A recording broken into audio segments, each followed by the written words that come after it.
Galam Robotics a été créé il y a 3 ans et demi maintenant. On est basé à Paris. Alors chez Galam Robotics, on est parti du constat qu'il y a plein de belles solutions qui existent pour les gros entrepôts. Les robots Amazon, les flottes de robots Exotech, etc. Mais il y avait très peu de solutions pour ce qu'on appelle la micro-logistique, la logistique dans la ville, qu'on appelle logistique urbaine aussi. Où là, c'est des petits espaces qui sont très peu automatisés.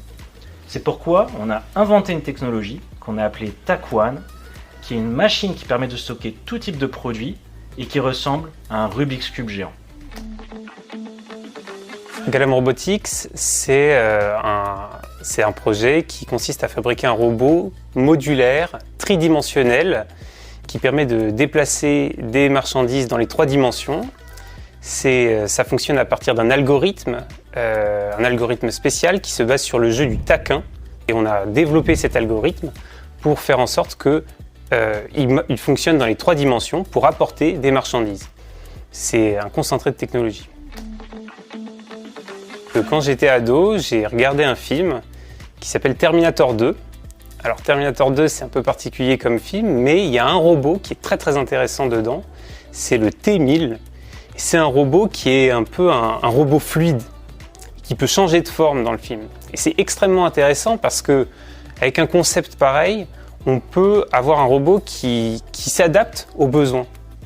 Et ça m'avait fasciné quand j'étais ado et je me suis intéressé à ce concept. J'ai découvert la robotique modulaire, dont l'objectif est de faire ce genre de robot transformable, non pas totalement liquide, mais avec des petits cubes. Et voilà.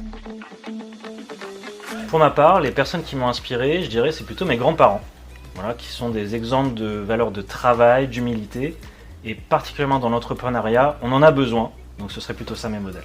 J'ai eu un grand-parent, oui, qui était entrepreneur, qui se levait tôt le matin, qui finissait tard le soir, qui avait vraiment cette valeur de travail, de toujours se remettre en cause. Et nous, chez Galam Robotics, tous les jours est un nouveau jour et on a besoin de ça pour avancer. Alors c'était difficile pour moi de répondre à cette question parce qu'il y a plein de choses qui m'inspirent, plein de gens qui m'inspirent. Moi, si je devais dire quelqu'un, en fait, j'ai pensé, ici on est rue de la Boétie.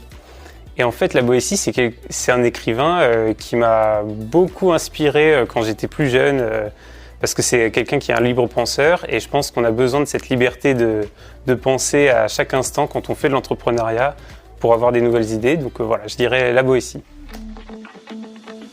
C'était en septembre 2018. J'étais en recherche d'associés. C'était compliqué, c'était une période où j'avais pas de clients, c'était vraiment très compliqué. J'avais à peine une maquette 3D dans ma chambre.